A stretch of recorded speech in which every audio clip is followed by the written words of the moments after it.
ونصلي على رسوله الكريم.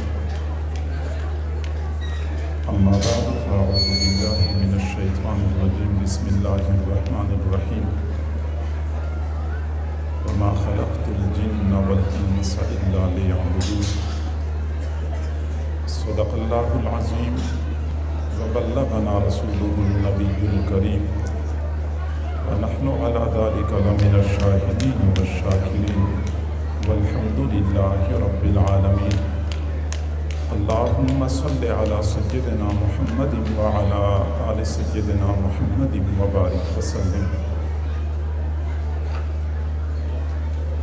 مجھے جس عنوان پہ گفتگو کرنے کا حکم دیا گیا ہے اس سے پہلے ایوالون ہائی اسکول کی انتظامیہ،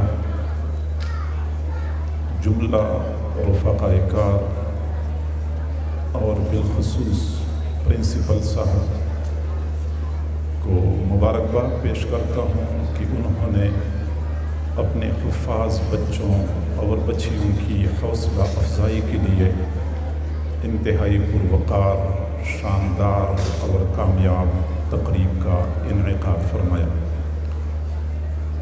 وہ بچے اور بچیاں جنہوں نے کلام مجید کے 30 پارے اپنے قلوب میں محفوظ کیے ہیں، ان بچوں اور بچیوں کو اور ان کے سرپرستوں کو بھی مبارکباد پیش کرتا ہوں. اللہ تعالیٰ ان بچوں کو اپنے والدین کے لیے جہاں دنیا میں مسرت اور شادمانی کا ذریعہ بنایا ہے تو آخرت میں بھی سرخروئی اور درجات کی بلندی کا ذریعہ ثابت فرما دے. اور میں اسکول کی انتظامیہ کا شکریہ بھی ادا کرتا ہوں کہ انہوں نے مجھ ناچیز کو یہ عزت بخشی، آپ کے ساتھ مخاطب ہونے کا موقع فراہم کیا.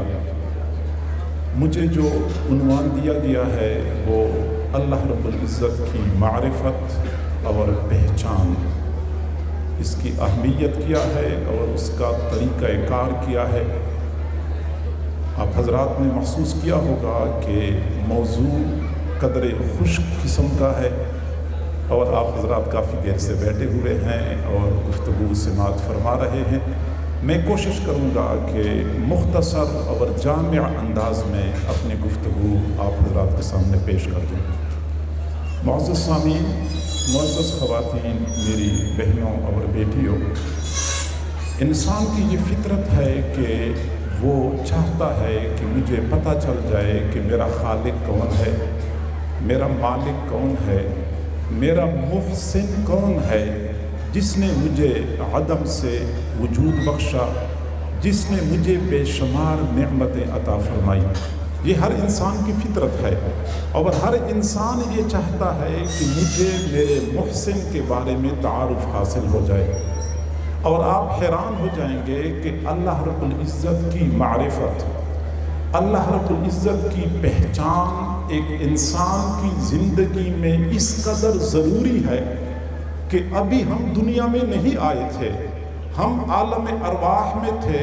اللہ رب العزت نے اس وقت اپنا تعارف کرایا تھا، الستو بربکم، کیا میں تمہارا رب نہیں ہوں؟ اللہ نے اپنا تعارف کرایا کہ مجھے پہچان لو، میں کون ہوں، میں تمہارا رب ہوں. ہماری ارواح نے مل کے جواب دیا، بلا، جی ہاں، تو ہمارا رب ہے. اس وقت تو اللہ نے اپنا تعارف کرایا، ہم نے اللہ کی ربوبیت کا اقرار کر لیا. لیکن جب ہم دنیا میں آئے تو دنیا کی مادیت میں، میلوں جھمیلوں میں ہم ایسے مصروف اور منہمک ہو گئے کہ ہمیں جو سبق پڑھایا گیا تھا ہم وہ بھول گئے. جب ہم سبق بھول گئے تو اللہ رب العزت نے اس سبق کی یاد دہانی کے لیے حضرات انبیاء کرام کا سلسلہ جاری فرمایا. چنانچہ تمام انبیاء کرام حضرت آدم علیہ السلام سے لے کر حضور صلی اللہ علیہ وسلم تک ان کی زندگی اور ان کی بعثت کا نصب العین یہ تھا کہ بندوں کو اپنے رب سے متعارف کرایا جائے اور اللہ سے بچھڑے ہوئے کو اللہ سے جوڑا جائے. اس مقصد کے لیے حضرات انبیاء کرام دنیا میں تشریف لائے. اور محسن کو پہچاننا، اپنے خالق اور مالک کی معرفت حاصل کرنا، یہ صرف انسان کی فطرت نہیں ہے بلکہ جانوروں میں بھی یہ خصلت پائی جاتی ہے۔ چنانچہ کتا، بلی جیسے حقیر جانوروں کو جب مالک 2 وقت روٹی کا ٹکڑا ڈالتے ہیں، پھینکتے ہیں، تو وہ بھی اپنے مالک کو پہچانتے ہیں، دور سے دیکھتے ہیں تو دم ہلانا شروع کر دیتے ہیں۔ اگر جانور، حقیر جانور اپنے مالک اور اپنے محسن کا تعارف ضروری سمجھتے ہیں تو انسان تو اشرف المخلوقات ہے، اس کے لیے زیادہ ضروری ہے کہ وہ اپنے خالق اور مالک کو پہچان لے۔ معزز سامعین، اللہ رب العزت نے اپنا تعارف کروایا ہے اور اپنا تعارف کروانے کے لیے ایک ترتیب بنائی ہے۔ سب سے پہلی بات تو یہ ہے کہ انسانیت کی تخلیق کا مقصد ہی اللہ رب العزت کی معرفت ہے۔ حضرت امام راضی رحمۃ اللہ علیہ نے تفسیر کبیر میں ایک روایت نقل کی ہے، حدیث قدسی کے طور پہ فرماتے ہیں کہ کنت کنزا مخفیہ، کہ اللہ تعالیٰ نے فرمایا کہ میں ایک چھپا ہوا خزانہ تھا، فَأَحْبَبْتُ أَنْ أُعْرَفْ، میں نے چاہا کہ میں پہچانا جاؤں، میری معرفت حاصل کی جائے، فَخَلَقْتُ الْخَلْقَ، تو میں نے مخلوق کو پیدا کیا۔ گویا کہ مخلوق کی تخلیق کا مقصد ہی اللہ رب العزت کی معرفت کا حصول ہے۔ قرآن مجید میں اللہ رب العزت نے فرمایا وَمَا خَلَقْتُ الْجِنَّ وَالْإِنسَ إِلَّا لِيَعْبُدُونَ، ہم نے جنات اور انسانوں کو نہیں پیدا کیا مگر اس لیے کہ وہ میری عبادت کرے۔ یہ تو وہ ترجمہ ہے جو ہم عام طور پہ سنتے ہیں، پڑھتے ہیں، ادا کرتے ہیں، لیکن اسی آیت کی تشریح میں امام مجاہد رحمۃ اللہ علیہ نے لیعبدون کی تفسیر کی ہے لیعرفون، میں نے جنات اور انسانوں کو اس لیے پیدا کیا ہے کہ وہ میری معرفت حاصل کریں۔ ظاہری بات ہے کہ عبادت تب ممکن ہے کہ جب بندے کو اپنے معبود کی معرفت تو حاصل ہو، تو معرفت کے بغیر تو اپنے خالق کی عبادت ممکن ہی نہیں ہے، لہٰذا وہ لیعبدون کی تفسیر لیعرفون کے ساتھ فرماتے ہیں۔ اللہ رب العزت کی معرفت حضرات انبیاء کرام کی زندگی کا، ان کی بعثت کا نصب العین تھا۔ ہم میں سے ہر بندہ یہ چاہتا ہے کہ میں پہچان لوں، مجھے پتہ چل جائے کہ میرا خالق، میرا مالک، میرا محسن کون ہے۔ آپ کبھی دفتر میں جاتے ہیں، سرکاری دفاتر میں آپ کا کام نہیں ہوتا، آپ پریشان ادھر ادھر ٹھوکریں کھا رہے ہوتے ہیں، ایک بندہ آ جاتا ہے، آپ کو دیکھتی ہی کہہ دیتا ہے کہ بھائی کیا مسئلہ ہے، آپ کہہ دیں میرا یہ کام نہیں ہو رہا، وہ آپ کو ہاتھ سے پکڑ لے اور افسر کے پاس لے جائے کہ بھائی اس کا کام کر دو۔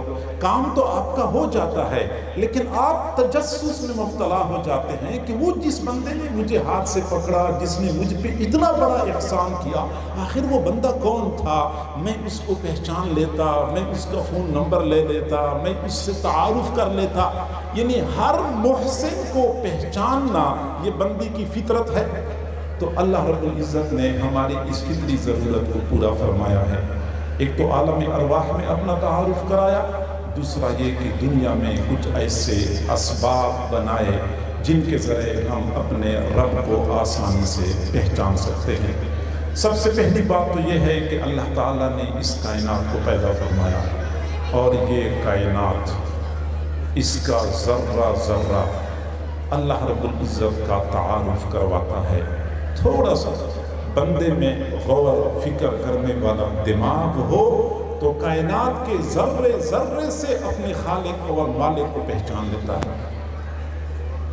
اور یہی وجہ ہے کہ اللہ تعالیٰ نے قرآن مجید میں متعدد مقامات پہ ہمیں ترغیب دی ہے کہ تم لوگ غور فکر کرو، زمین و آسمان کی تخلیق میں غور کرو، کائنات کی تخلیق میں غور کرو، یہاں تک کہ فرمایا وَفِي أَنفُسِكُمْ، اپنی ذات میں بھی تم غور کرو گے، تم پر میری معرفت کھل جائے گی، میری عظمت اور میری خالقیت کا تمہیں اندازہ ہو جائے گا۔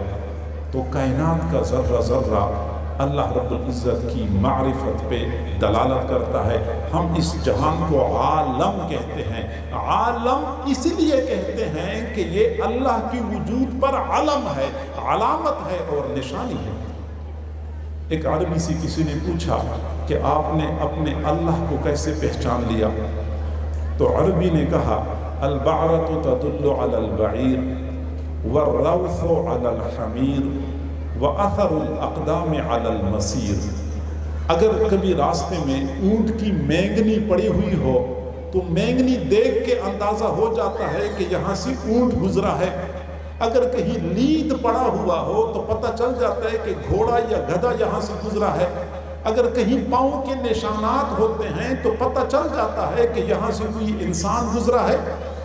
فالسماء ذات الابراج والارض ذات الفجاج والبحر ذات الامواج ولیل داج ونہار ساج کیف لا يدل علی اللطیف الخبیر۔ پس برجوں والا آسمان، وادیوں والی سرزمین اور ٹھاٹھے مارتے ہوئے سمندر اور تاریک رات، روشن چمکتا دن اللہ رب العزت کی وجود پہ دلالت نہ کرے، یہ کیسے ہو سکتا ہے؟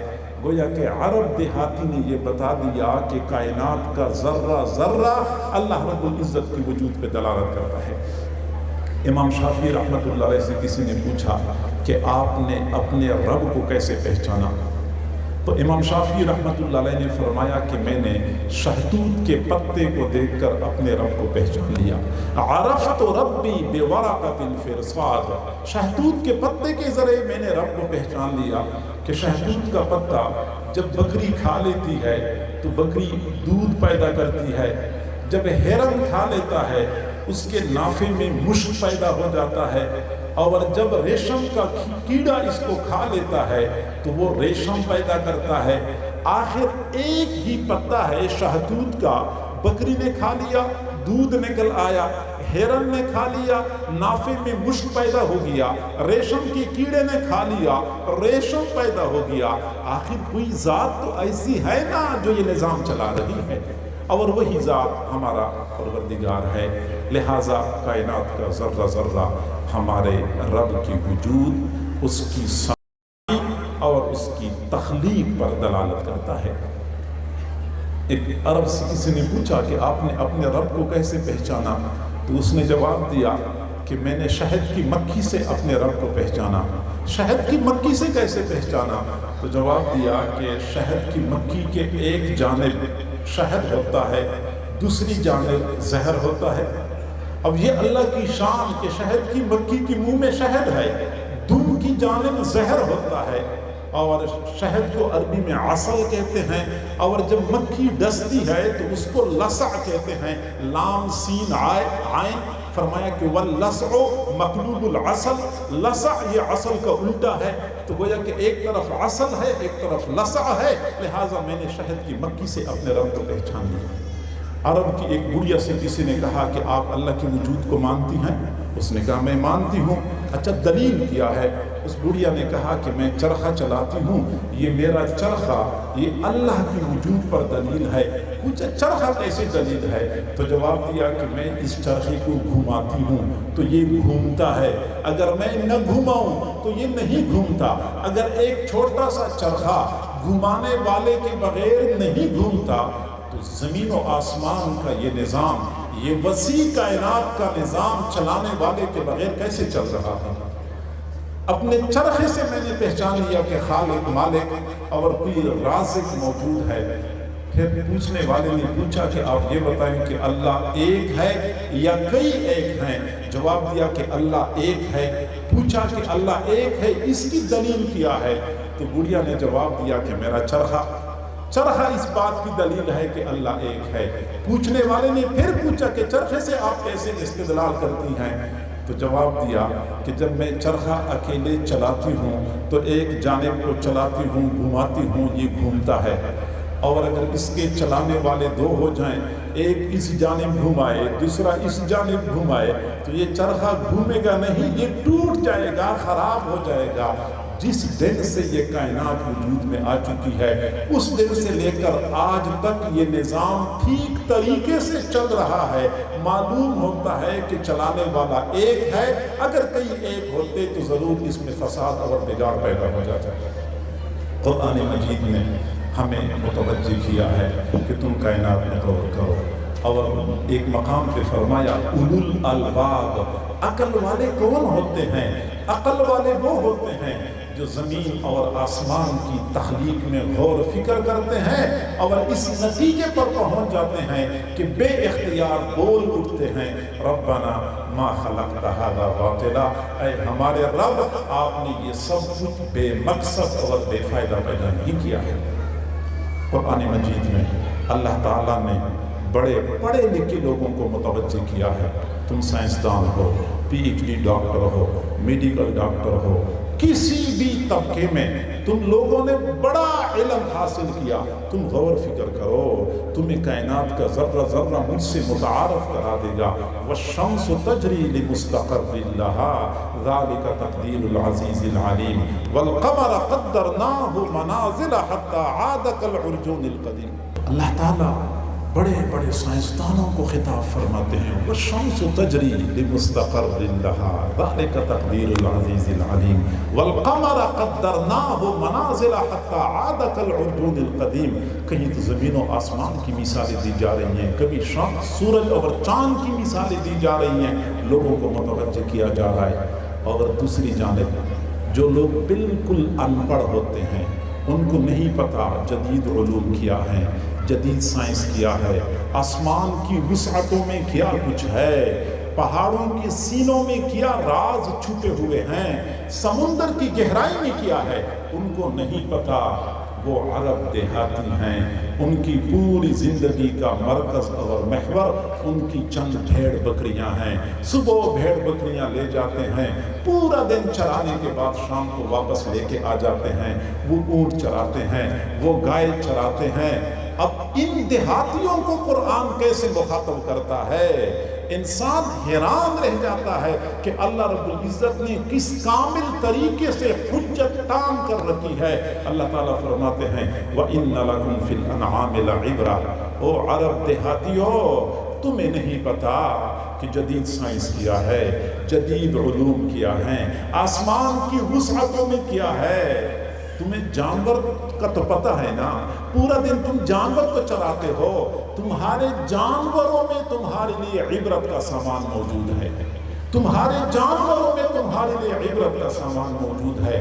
نسقیکم مما فی بطونہم من بین فرث و دم لبنا خالصا سائغا للشاربین، ہم تمہیں جانوروں کے پیٹ کے اندر سے خون اور گوبر کے درمیان میں سے صاف شفاف میٹھا خوش ذائقہ دودھ پلاتے ہیں۔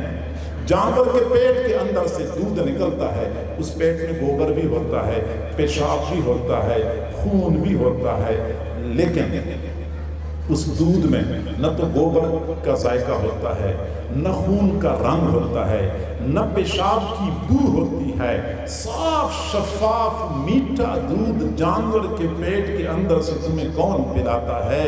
تمہارے لیے اس میں عبرت کا سامان موجود ہے۔ تم جدید علوم سے ناواقف ہو، جانور پالتے ہو، تمہارے جانوروں میں تمہارے لیے عبرت کا سامان موجود ہے۔ تم نے کبھی غور کیا ہے؟ تم جانور سے دودھ نکالتے ہو، پھر ایک بوتل دودھ کو محفوظ کرنے کے لیے کیا کچھ مشقتیں برداشت کرتے ہو۔ دودھ پہلے گرم کرو، گرم نہیں کرو کہ خراب ہو جائے گا، پھر اس کو بوتل میں ڈال دو، پھر ڈھکن ٹائٹ کر کے بند کر دو کیونکہ بوتل گر جائے گی، دودھ ضائع ہو جائے گا، پھر وہ بوتل فریج میں رکھ دو، فریج کا دروازہ بند کر دو، دروازہ کھلا ہوگا دودھ خراب ہو جائے گا، دروازہ بند کرنے کے بعد اس کو بجلی کے ساتھ جوڑ دو تاکہ یہ دودھ بچا رہے۔ ایک بوتل دودھ کی حفاظت کے لیے ہمیں کیا کچھ کرنا پڑتا ہے، کتنے پاپڑ بیلنے پڑتے ہیں۔ اور اللہ رب العزت نے ہر جانور کے پیٹ کے ساتھ ایک چھوٹی سی فریج لگائی ہوئی ہے جس کے ساتھ 2 یا 4 بوتلیں لٹکی ہوئی ہیں، اور وہ بوتلیں دودھ سے بھری ہوئی ہیں، اور وہ ہیں بھی الٹی، ڈھکن بھی نہیں ہے، دودھ گرتا بھی نہیں، کبھی خراب بھی نہیں ہوتا۔ آپ نہیں کہہ سکتے ہمارے جانور گئے تھے چرنے کے لیے، وہ دیر ہو گئی تو ان کے تھن کے اندر دودھ خراب ہو گیا، نہ کبھی خراب ہوتا ہے، نہ کبھی ایسا ہوتا ہے کہ چونکہ ڈھکن ٹائٹ نہیں تھا تو لہٰذا دودھ گر گیا۔ بوتلیں ہیں، دودھ سے بھری ہوئی ہیں، ڈھکن بھی نہیں ہے، الٹی ہیں، اور کبھی دودھ گرتا بھی نہیں ہے۔ وَإِنَّ لَكُمْ فِي الْأَنْعَامِ لَعِبْرَةً، تمہارے لیے تمہارے چوپائیوں میں عبرت کا سامان موجود ہے۔ اور تم تو اشرف المخلوقات بنے پھرتے ہو، پتہ نہیں گائے اور بکری کو کتنا حقیر سمجھتے ہو، لیکن کبھی تم نے غور کیا ہے کہ بکری ہمیشہ کے لیے خالص دودھ دیتی ہے؟ بکری دودھ تھوڑا دے یا زیادہ دے، ہمیشہ کے لیے خالص دودھ دیتی ہے۔ کبھی نہیں سنا ہوگا آج بکری نے یا گائے نے دودھ دیا اگر دودھ میں پانی ملایا تھا۔ وہ آپ کیسے اشرف المخلوقات ہیں کہ دودھ جب تک بکری کے اندر تھا وہ خالص تھا، وہ آپ کے ہاتھ میں آ گیا وہ ناخالص بن گیا۔ دودھ جب تک گائے کے اندر تھا وہ خالص تھا، آپ کے ہاتھ میں آ گیا وہ ناخالص بن گیا۔ وَإِنَّ لَكُمْ فِي الْأَنْعَامِ لَعِبْرَةً، تمہارے لیے تمہارے چوپائیوں میں بھی عبرت کا سامان موجود ہے۔ میں بس یہی گزارش کر رہا تھا کہ قرآن مجید میں اللہ رب العزت نے جا بجا ہمیں اس بات کی طرف متوجہ کیا ہے کہ تم غور کرو، فکر کرو، تمہیں کائنات کے ذرے ذرے سے میرا تعارف حاصل ہو جائے گا۔ ایک تو یہ طریقہ ہے۔ دوسرا طریقہ جیسے میں نے بتایا کہ اللہ تعالیٰ نے حضرات انبیاء کرام کو بھیجا، اور ان انبیاء کرام نے اپنے زمانے میں اپنے متعلقین اور متوسلین کو اپنے اللہ کا تعارف کروایا۔ یہ دو راستے ہیں اللہ کو جاننے اور پہچاننے کے۔ تفکر فی خلق اللہ، اللہ تعالیٰ کی مخلوق میں غور و فکر کرنا۔ دوسرا یہ کہ اللہ کے نمائندے حضرات انبیاء کرام، اور پھر انبیاء کرام کی سلسلہ ختم ہونے کے بعد ان کے جانشین علماء اور مشائخ سے رابطہ کرنا، وہ پھر بندے کو اللہ سے متعارف کراتے ہیں۔ لیکن تھوڑا ٹھہرے کہ یہ تو پہلا مرحلہ ہو گیا اللہ کی معرفت، اللہ کی پہچان۔ ہمارا اپنے اللہ کے ساتھ تعلق صرف معرفت کی حد تک نہیں ہونا چاہیے، بلکہ ہمارا اپنے اللہ کے ساتھ بندگی کا تعلق 3 مدارج پر مشتمل ہے۔ پہلا درجہ ہے اللہ کی معرفت کا حصول، دوسرا درجہ ہے ایمان، کیونکہ فقط معرفت بھی کافی نہیں ہے جب تک کہ بندہ ایمان نہ لائے۔ یہود کے بارے میں اللہ رب العزت نے فرمایا یعرفونہ کما یعرفون ابناءہم، یہود اس انداز سے ان کو پہچانتے ہیں جس طرح کہ اپنے بیٹوں کو پہچانتے ہیں، لیکن اس کے باوجود یہود کو مؤمن نہیں کہا جاتا۔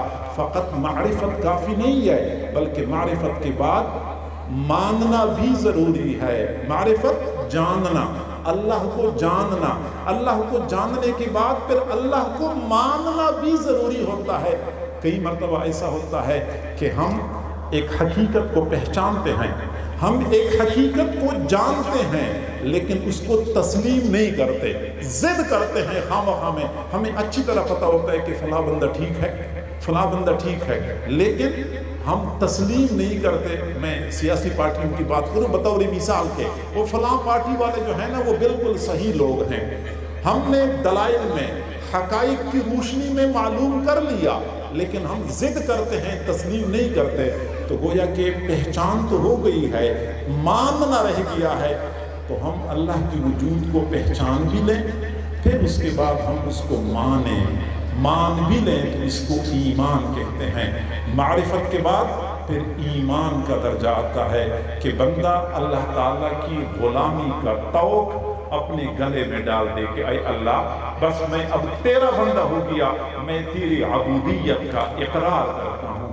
تو پہلے اللہ کو جاننا ہوتا ہے، پھر اللہ کو ماننا ہوتا ہے، پھر تیسرا درجہ اللہ کے حکموں کو ماننا ہوتا ہے۔ اس کو پھر ہم تسلیم یا اسلام سے تعبیر کرتے ہیں کہ اے اللہ میں نے پہلے آپ کو پہچان لیا، پھر میں نے آپ کی وجود کو مان لیا، اب اگلا مرحلہ یہ ہے کہ میں نے آپ کے سامنے سر جھکا لیا، آپ جیسے فرمائیں گے میں نے اسی کے مطابق زندگی گزارنی ہے۔ اس قال لہ ربہ اسلم قال اسلمت لرب العالمین، حضرت ابراہیم علیہ السلام کو رب نے فرمایا اسلم کا معنی سر تسلیم خم کر دو، سر تسلیم خم کر دو۔